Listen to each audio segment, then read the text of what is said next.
A very warm welcome to the famous Paulskirche in Frankfurt and a very warm welcome to the International High-Rise Award 2020. Tonight we are here to honor some of the world's greatest architects and developers of high-rise buildings over 100 meters. Since its joint initiation in 2003 by the city of Frankfurt, Deutsches Architekturmuseum and DK Bank, the International High-Rise Award has been bestowed 8 times. Tonight, the 9th winner will be announced here in this really incredible building. The Paulskirche has always stood as a symbol of freedom, of peace and of democracy. It serves, particularly in these trying times, as an important reminder why these things should never be taken for granted, and so remains the ideal place to host this ceremony. Yeah, 2020 has been, and unfortunately remains, to put it delicately, an interesting and challenging year for all of us. A year in which more than ever before we understood the importance of having a place to feel safe. So I'd suggest let's celebrate these brilliant people who design buildings that make us feel safe and at home. Buildings that are sustainable, buildings that intelligently combine the outside and the inside and promote socially responsible planning processes. A celebration used to mean people gathering to chat and cheer and have a glass of wine or maybe 2 or 3, but the corona pandemic makes this impossible for the time being. So instead, we are striking a new path and celebrate together online. Yay! Maybe you remember all the famous pop song, La Boom. Streams are now reality.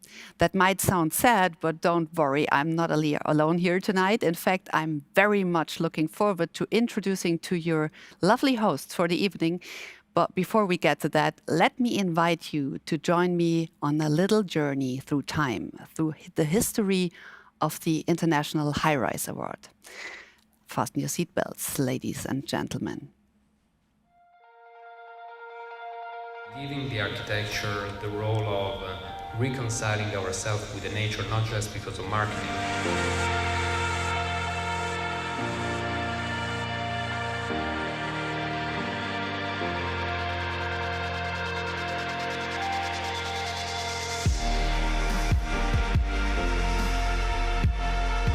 Dieser Preis schafft es immer wieder, die Entwicklungen des Hochhausbaus weltweit abzubilden. Wir beurteilten das Themenfeld nach folgenden Kriterien: zukunftsweisende Gestaltung, hohe Funktionalität, innovative Bautechnik, ökologische Nachhaltigkeit und eine hohe Wirtschaftlichkeit sowie eine gelungene städtebauliche Einbindung und bestimmten 5 Finalisten sowie den diesjährigen Preisträger. Der Sieger des diesjährigen Hochhauspreises ist Bosco Verticale in Milano. Uncanny ability to generate life and to host, even in the most polluted and congested cities in the wealth of the living space.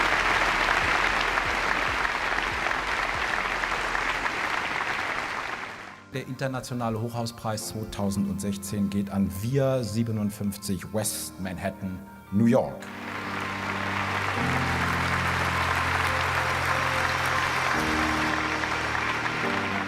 I'm especially excited to be receiving this award here in Frankfurt, also known as Manhattan. Of course, I would very much like to express my gratitude to the jury, to the city of Frankfurt, to DK. Der Internationale Hochhauspreis 2018 geht an den Torre Reforma in Mexico City.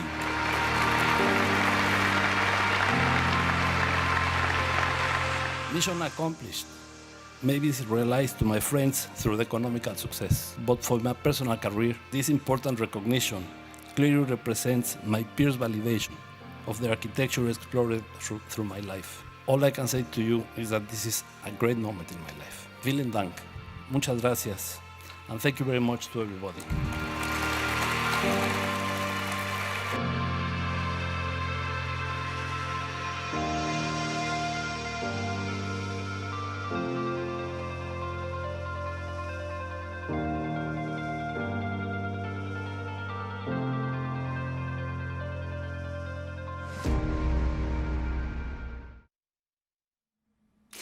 Incredible. People really sitting next to each other and even touching each other. What fabulous memories. But let's leave nostalgia behind for now and return to our evening, as it's a time to welcome your wonderful and lovely hosts for tonight. Deputy Mayor in charge of culture of the city of Frankfurt and International High-Rise Award jury member. Please welcome Dr. Ina Hartwig.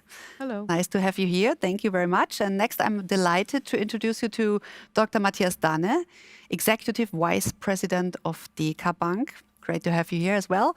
And last but not least, the fabulous director of Deutsches Architekturmuseum, curator, architect, International High-Rise Award jury member, Peter Katschola-Schmal.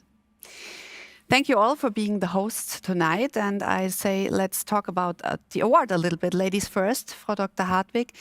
I have actually two questions in one.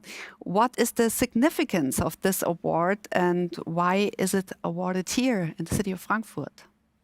I think it was a genius idea to create this award here in Frankfurt. And why is it so? It's a good place to for self-reflection on high-rises. I mean, in Germany, you only have one city with such a skyline than in Frankfurt. It's here. Yeah. And we are really proud to host this award here in the Paulskirche in Frankfurt. It's, as you mentioned it, the place of the first democratic parliament in Germany in 1848. It was constituted here.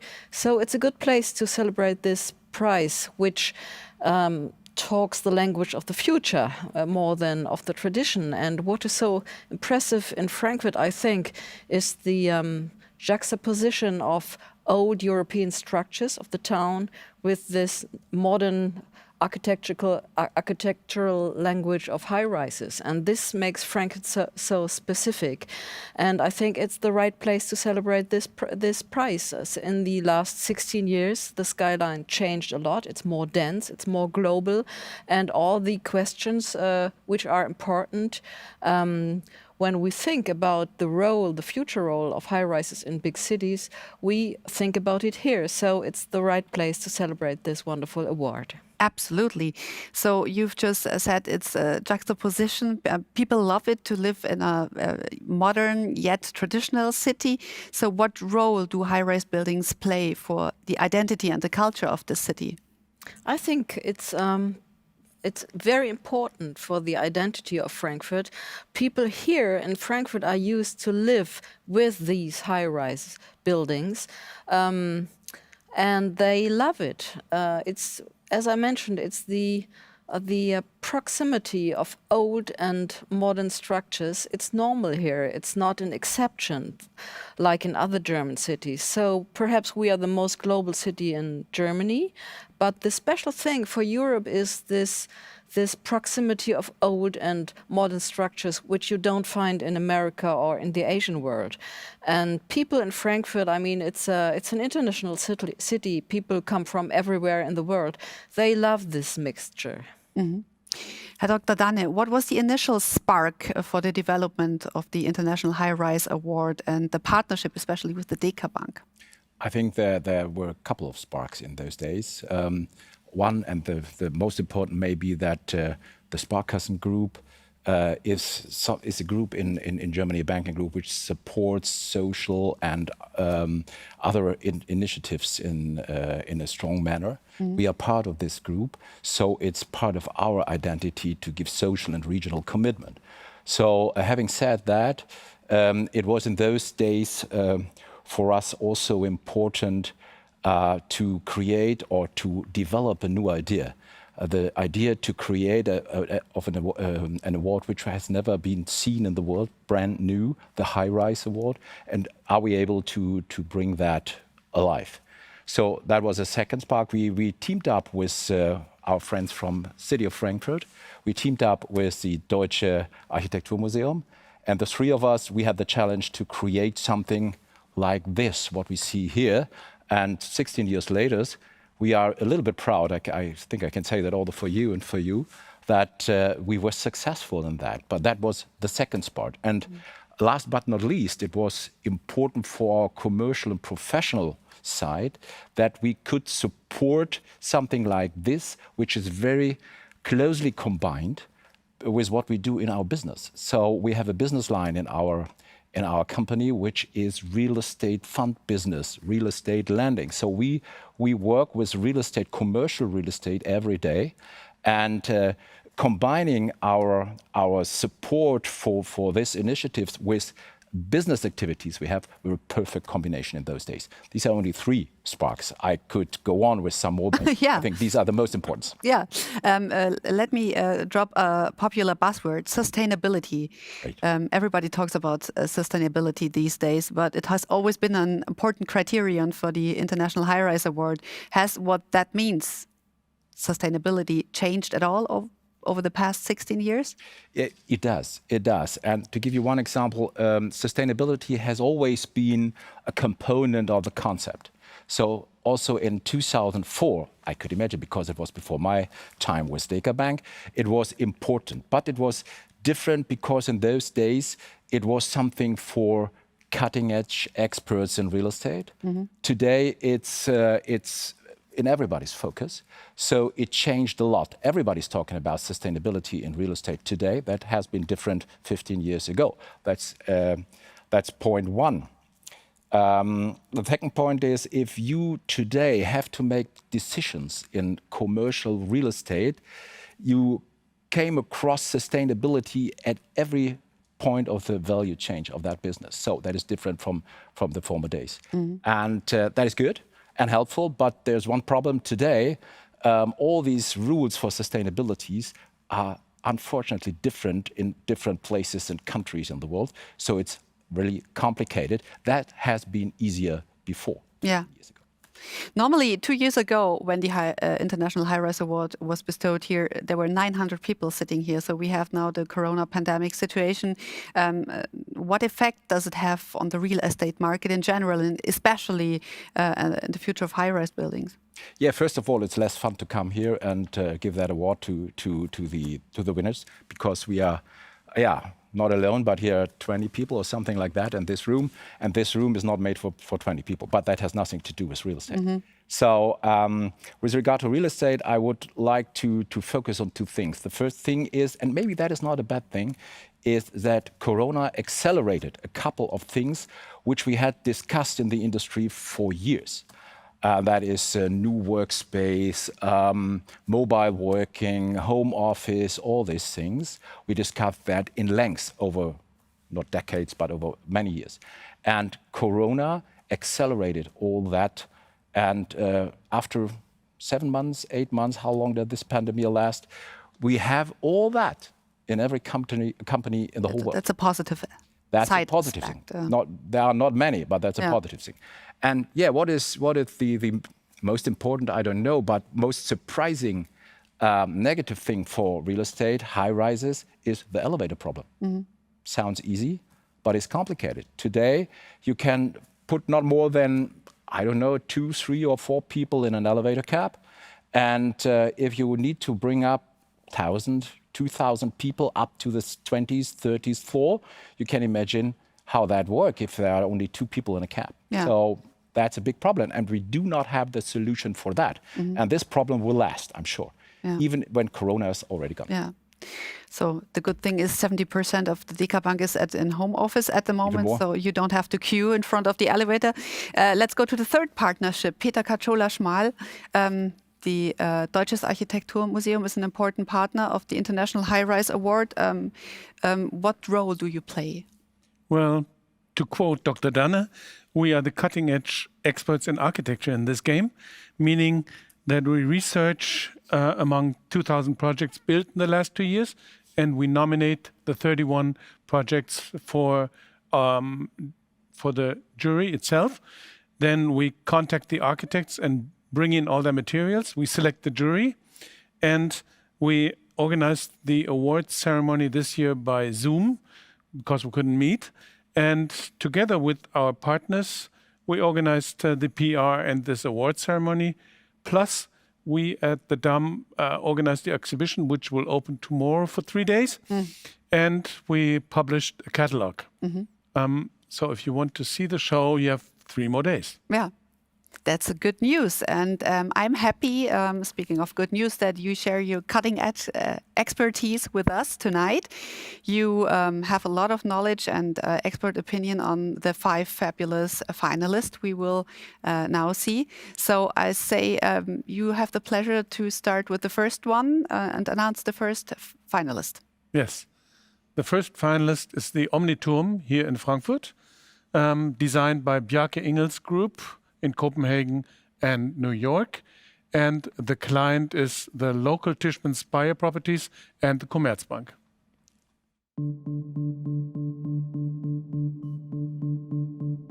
Hi, I'm Bjarke Ingels. I'm standing here in our Copenhagen headquarters, and we are incredibly honored to be nominated for the International High-Rise Award presented by the Deutsches Architekturmuseum and Deka Bank for our Omniturm in the heart of Frankfurt. The Omniturm is not only special because we believe that it might be the only street crossing in Europe where you have a skyscraper on each corner. It is also unique because where you can say that most of the central business district of Frankfurt is entirely monoprogrammatic with commercial high-rises. The Omniturm is sort of a sandwich of creative workspaces, places for living, and sort of high-end offices overlooking the nearby park. So this programmatic sandwich is expressed in the way that you have a straight-laced sort of central business district high-rise, but then in the middle where it turns residential, it has a sort of kick with the hip, or it is basically a twerking skyscraper that creates a series of sliding terraces for the residents before it stabilizes as work environment again. And this kind of very simple idea that is a pure expression of the programmatic requirements, creating terraces for the restaurants on the lower levels, terraces for the residents, and straightforward workspace for all of the people working there, ends up defining the architectural sort of identity. So you can say where a typical skyscraper might have various kinds of sort of architectural decor, in the case of the Omniturm, it's very sort of diverse, programmatic, mixed-use character that ends up sort of prescribing the entire silhouette on the Frankfurt skyline. The first and maybe one and only twerking finalist, the Omniturm in Frankfurt. Now that we are very much in private, Frau Dr. Hartwig, here in the Paulskirche, you can confess, do you hope a little bit that the nominee from your hometown will win tonight, the Omniturm? Sure. But I must say it's already an honor to be under the 5 finalists. And this is really an exciting, elegant building. And which is so fascinating is that there are apartments in it and offices. So this mixture of functions is, I think, very contemporary, very good. And yeah, I like it, and I'm proud that Frankfurt is under the 5 finalists. When you saw this building for the first time, have you seen it twerk in a way? Pardon me? Yeah, because Bjarke Ingels said the building is twerking. It looks a bit like the twerk move. Yeah. Do you know this dance? Yeah. That's the fun of the building. Yeah. So you can imagine it dancing. Yes, of course. It dances there in the street. And yeah, it's great. Do you know what twerking is, Dr. Danne? Not exactly, no. But we own a property in Hamburg called Dancing Towers. Maybe it's something like that? Yeah, it's a little bit more, it's about the hips. Okay. So, you know the Omniturm very well, Dr. Danne, because you spent some time during construction work there with the architect Bjarke Ingels in 2016. Can you share some of your impressions from that time with us? Yeah, but in those days I was not able to tour the tower with Bjarke because it was only a site. But we had the opportunity to talk about his concept 2 hours before the celebration here in Paulskirche in 2016, and we toured the site, and he explained me what he thought about how to build this tower, and I need to read it up. He explained to me what he intended to do. It was inner city hybrid use concept. Oh, that sounds complicated. I confess I didn't understand what that was in those days. But earlier this week, I had the opportunity to tour that tower again with the people from Tishman, the developers, and with one of the big tenants. I'm familiar with. And I was really impressed. And now I understand better what he means with his concept. It is nicely designed. It is very efficient. It has a great sustainability in terms of high-rise buildings. And it has breathtaking views. And the last point is I'm a big Manhattan fan. Some people know that. And if you stand there, for example, in a corner of the 20th floor, and you look down Neue Mainzer Straße with these three other high-rises on the corner of the junction, you get the feeling you're on 6th Avenue in Manhattan. The only missing thing is the yellow caps. So that's great. And I've never seen that before in Frankfurt or in another city in Europe.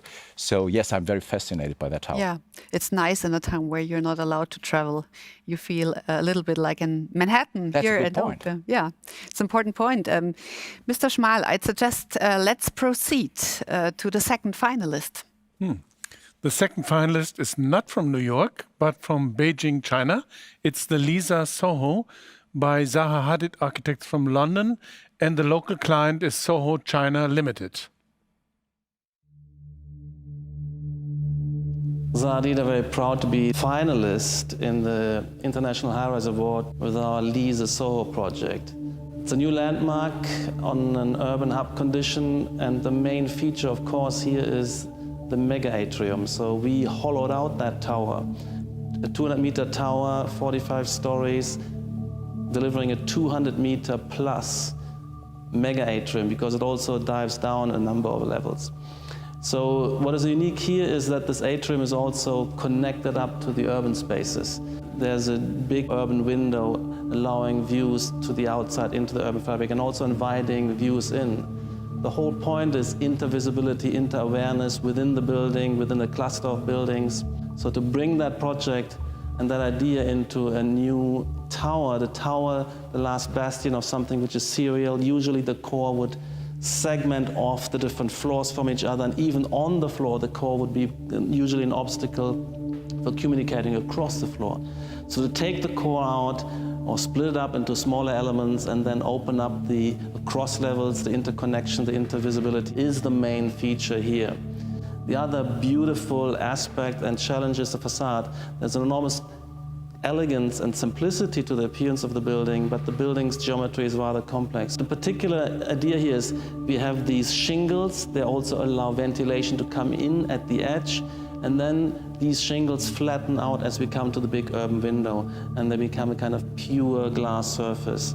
And an additional feature is this movement of the urban cut, which gives a beautiful dynamism, and again is about tilting floors into view when you look up, when you look down, because this is a cluster of firms and small firms. Usually Soho, small home office, brings together startup companies, hundreds and thousands of smaller entities into their buildings. And that's what the purpose of this building is, and I think it will serve its purpose well. Really, it's really an astonishing building, really breathtaking, Herr Schmal. I really like it. It's almost more a sculpture than a building in a way, isn't it? It is. And Patrick Schumacher did it again. Yes, they built it. It's really done.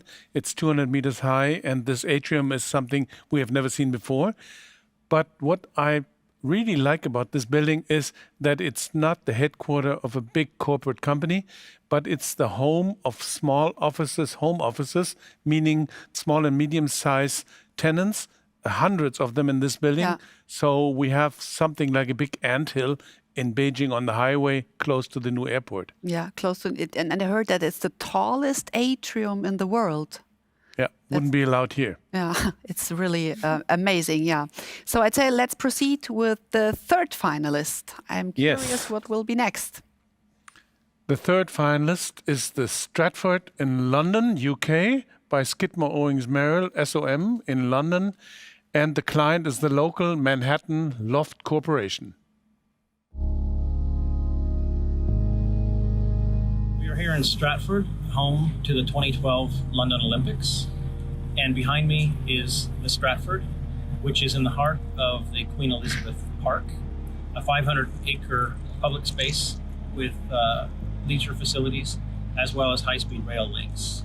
I think this building is really a testament of how we can actually put high-density development in the city and really think about the people who are going to occupy and use this building. We're very proud to take you through a tour, so welcome. The building is located in Stratford, home of the 2012 Olympics and one of the capital's most dynamic and well-connected new metropolitan centers. The Stratford has become a powerful symbol of the area's growing importance, providing a new focus for the community and its social life. In creating the building, the team of architects and engineers focused on the idea of a vertical community. It would promote social interaction and reflect on the area's diversity. These carved-out spaces have been uniquely engineered double cantilevers, allowing 3 sky gardens to be necklaced up the building that residents can meet and interact. The ground floor lobby, along with the 3 communal sky gardens, are dispersed throughout the height of the tower, providing a range of experiences, from the active terrace above the hotel on level 7 to the more tranquil and contemplative spaces on level 25 and 36 at the top of the building. Collectively, the gardens provide more green space than the original site itself. The building offers significant outdoor space, which is important in the times of COVID-19, allowing everyone to access to fresh air, daylight, without needing to travel to the lobby or congest the lifts unnecessarily. The idea was not to create a standalone tower. We wanted to stimulate interaction and create vibrant internal communities that would really well integrated into the local area, drawing in visitors from all over and create a new destination in London. The Stratford plays a pivotal role in the regeneration of East London. It envisions a new model of how we can live in cities with public transport-driven communities that promote flexible living from a one-night stay to spending a lifetime. A vertical community with sky gardens in the east of London. So this is very astonishing as well. So let's have a good look on the third finalist, Dr. Danne. This seems to be a very special mixed-use project. What do you think about this mix and this spatial setup especially? Yeah, it seems to be. A strange thing is, in these strange times, I wasn't able to see it personally. Mm-hmm. So I was not even in the position to make a drive-by inspection or something like that. It's only 1 flight hour away, but we can't do that at the moment. So I'm talking a little bit like many people in these days of a desktop analysis I made. But the results of my desktop analysis of this impressive building are very, very positive. So exactly what you try to teaser is my impression. You have a very nice combination of home. You have 3 parks in your buildings, or at least 3 gardens, which are very nicely decorated. You have great hospitality in that building. There is a hotel, there are restaurants and things like that. In a location which is with regard to public transportation, perfect. In a not easy location of London, the east of London has been before the Olympics shaky. Since the Olympic, it's improving significantly, but it's still a special location in the east of London. So putting all that together in an iconic skyscraper, it is a very nice building, and I think it's a very eligible candidate for this award here.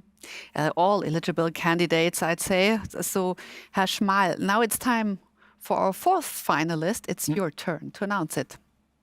Yes, the 4th finalist is in Stockholm, Sweden, the Norra Tornen, by the Architects Office for Metropolitan Architecture, OMA, from Rotterdam, Netherlands, and by the local client, Oscar Properties. When we arrived on the scene in 2012, there was by the city architect already a very strongly defined building envelope that we had to stick to. We tried to stick to it and at the same time disobey it. The way we did that was that essentially the vertical segmentation of the building, we added a horizontal segmentation to the building. That generates this kind of beehive appearance of the building, which looks in nothing like the envelope we were prescribed, which is very interesting. And we simply did that by taking the even and the odd floors and mirroring them, simply rotating every other floor so that there is an alternating rhythm of living rooms with a very, very large unobstructed view onto the city and loggias immediately adjacent. Clearly, such a simple move allowed the building almost entirely to be prefabricated, both in terms of structure and in terms of facade, to actually make the building of a very, very limited number of elements, which we assembled to become the building. The building was built with an immense speed, almost a floor every 6 days, which also has made this a building for a very reasonable budget. The color of the building is very much in keeping with the color of the neighborhood, either brick buildings or stucco buildings. But our buildings are concrete, which we deliberately colored as though the concrete is brick. Here the towers with the entry road into the center of Stockholm, and here the view from the other direction where they flank the motorway. So they're both part of the modern and of the historical context of Stockholm. Number 4, the Nordic finalist, Norra Tornen in Stockholm. And somehow the Swedes always seem to be one step ahead of anybody else in a way. For Dr. Hartwig, I love this double tower, and I've read that there are amenities and you can book via an app, a sauna, for example. So what enchanted you about this building? It's just great, I think. It's how we will live in future. I think it will be more and more important to build high rises with apartments in it, because we need apartments in the big cities. So it's a future model, I think. And then I adore the manner how the tradition of Scandinavian architectural language is integrated in this building. When I was a child, I often traveled with my parents to Scandinavia, and I saw these huge windows and this tradition of good light and openness and equality. The Scandinavian societies tend to be equal. They have this ideal of being equal, and I see this realized in this wonderful high-rise building. So I'm really fascinated by it. Yeah, absolutely. You can sit next to the window, and even when there's not that bright outside, you have enough light in your apartment. That's a beautiful thing. So, Herr Schmal, this was really beautiful. I'm curious which candidate will be next. Well, another beautiful one. The 5th and the last finalist is the Eden in Singapore, by Heatherwick Architects from London, and the local clients are Swire Properties and Celestial Fortune. We work best when we're collaborating with our commissioners. So we've grown this project, and in turn that project we hope will be the greenest residential set of apartments in Singapore. The geometry of a living space inspires how people come together. So this design that was developed, that we have a section of the model of, which was just based on making a series of these blades that are planted in the garden on our site. And in between is sort of stitched together these planters. That's all you see. And then the glass is all set back. So the actual mass is hidden within a truly three-dimensional facade. Part of the typical residential apartment is the balconies, which are kind of plugged on the outside. So the building is planned out, and then balconies are kind of stuck on the outside of that. They're not really used. People don't go out there. They don't go out there because there isn't anything out there, but also they don't go out there because everyone looks at you and you're exposed. You'll notice our balconies are protected by the building itself. So when you're out there, you don't feel like you're exposed on all sides. You are protected in some way. There's also a real intent to create pockets of intimacy. We could have designed one big balcony, but we've intentionally scaled them down, so there's actually 3. And we think with the way that's orchestrated, with how the planting is distributed, it creates these moments of real intimacy where you're surrounded by nature. Rather than having just 2 aspects with the ability to open, our project has 3. You suddenly got movement because there's breezes working through the building itself. There's an indoor and outdoor living potential.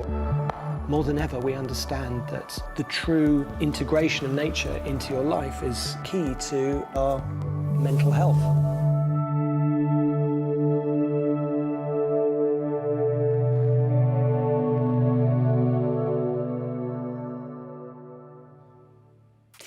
Now we all got an idea why this project is called Eden, like the Garden Eden. Mr. Schmal, now what's so special about this building? I think it's the amazing amount of green, isn't it? Yes, yes, of course. I mean, this is such an amazing lot of green, and the way it's put on the building, they call it the greenest residential in Singapore, which is hard to top the current existing green projects.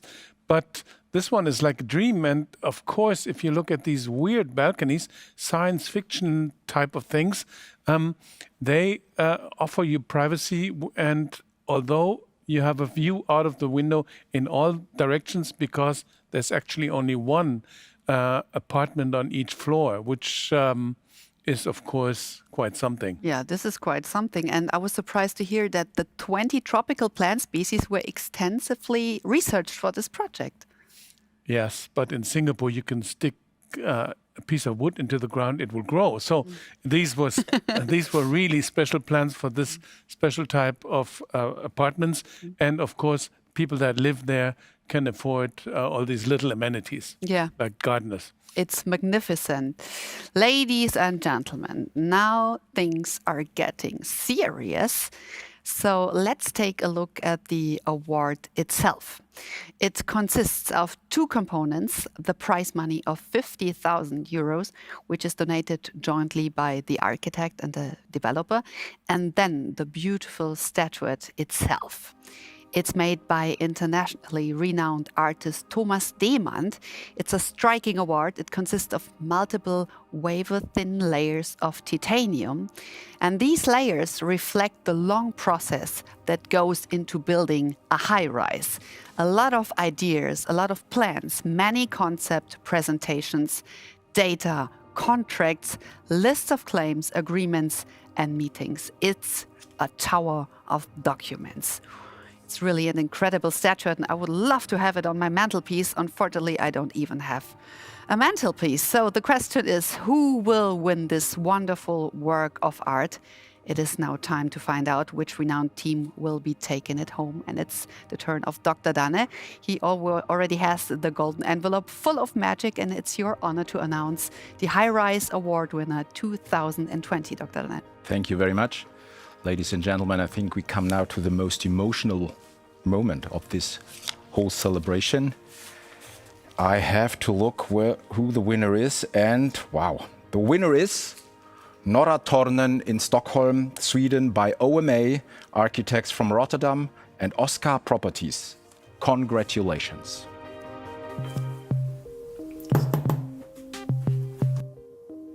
Hey, välkomna!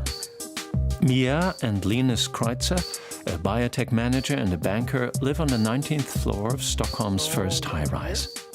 They belong to the city's professional elite, are very well educated and have high standards.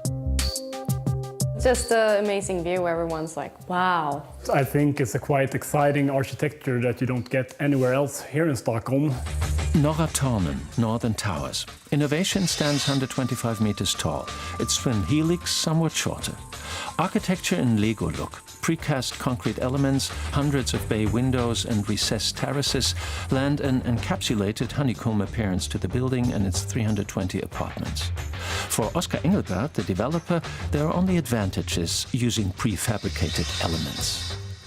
As a developer, you have to think about sustainability. I also think that you have to be in front edge in terms of prefabricated. Let's not forget that these towers are made from prefabrication. So that's why we were able to build them so fast. One story a week, in winter too. That is less expensive because it's quicker. And it makes the architects happy as well. Rainier de Graaf is one of Rem Koolhaar's partners. He explains the structural principle behind the building. So the fact that it's very repetitive, for instance, allows us to make a building with quite a lot of facade surface, quite a lot of plasticity, deep balconies, very large windows. It allows us to engage in a certain luxury, even in the smaller apartments. The towers are reminiscent of the legendary Habitat 67 apartment building in Montreal. Is brutalism the subtle charm of the concrete slab making a comeback? I take it as a great compliment when people compare Norra Tornen to the Habitat. Even though it's 50 years old, I think that project is also enduringly popular. For a long time, Sweden was considered a prime example of an egalitarian society with evenly distributed wealth. Does this imposing towering structure reflect a social change?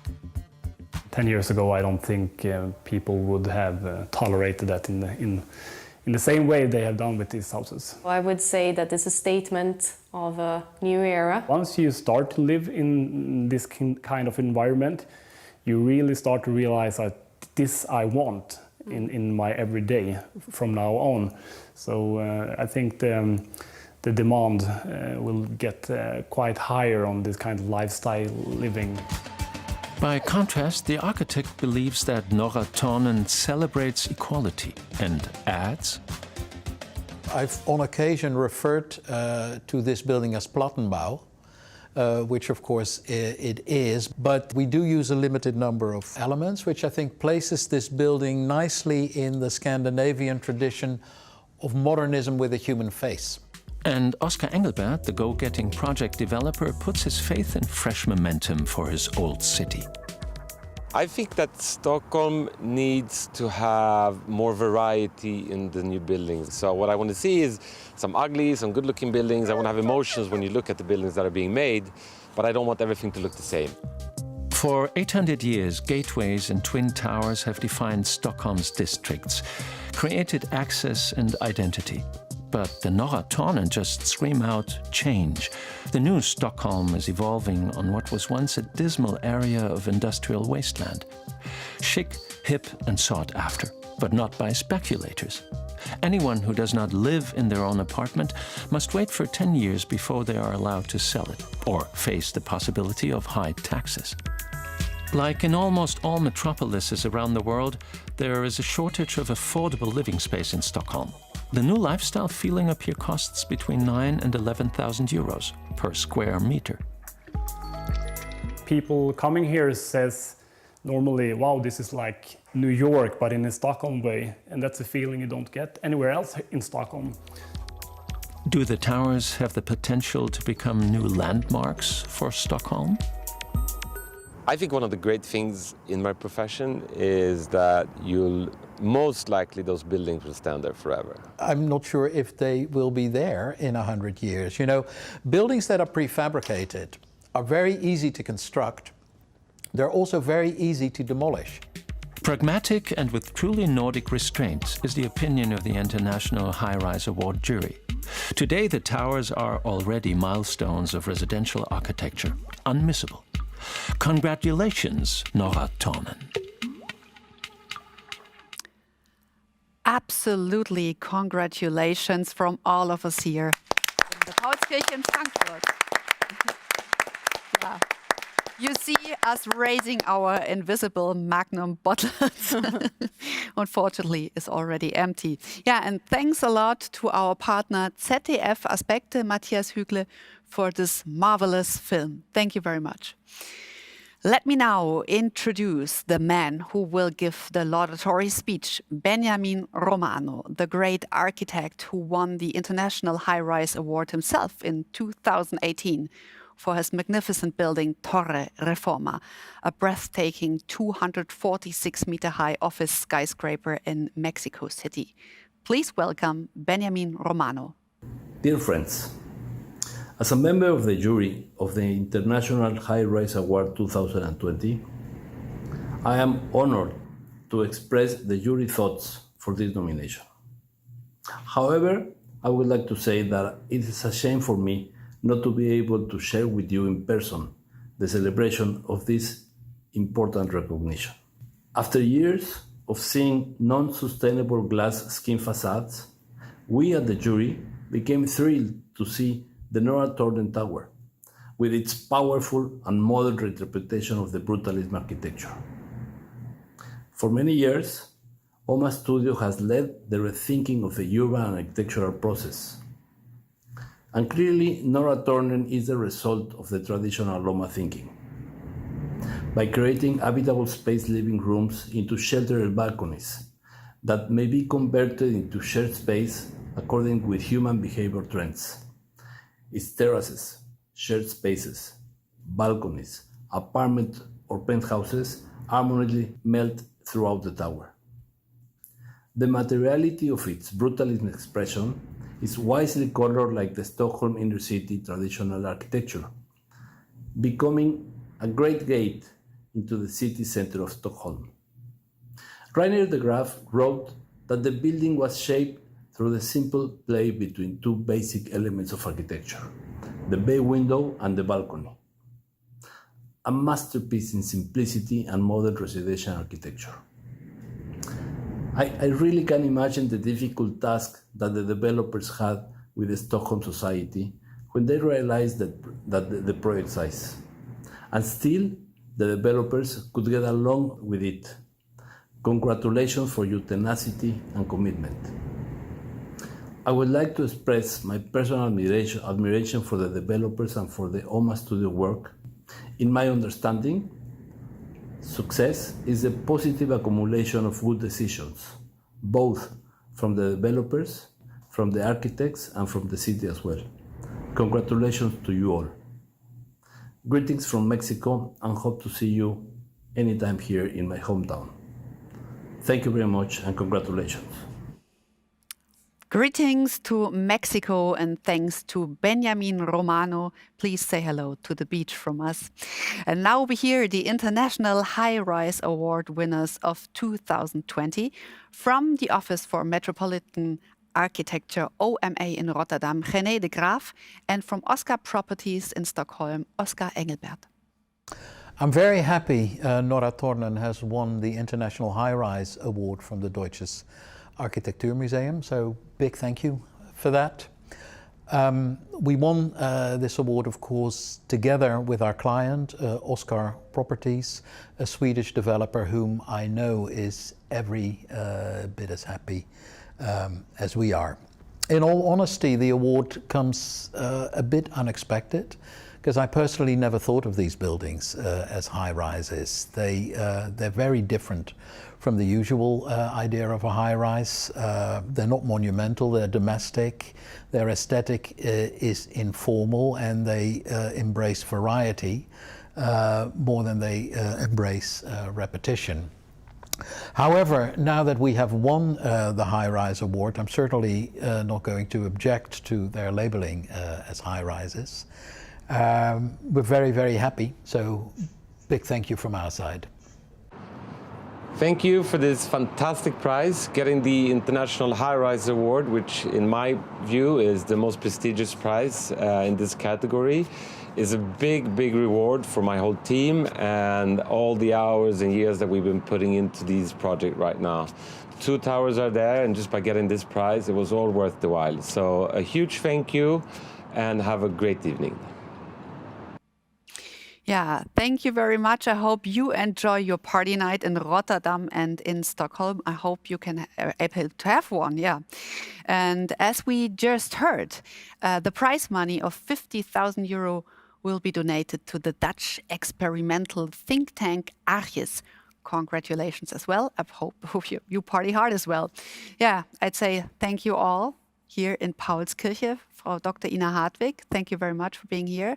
Dr. Matthias Danne, thank you very much. Pleasure. And of course, thank you very much, Peter Katschola-Schmal.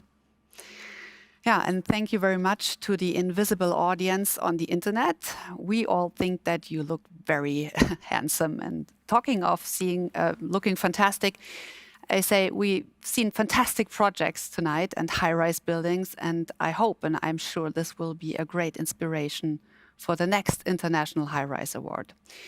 We do hope to see you all happy and healthy, and above all, face-to-face in 2021. Take care of yourself and your loved ones, your families. We say bye-bye from Paulskirche.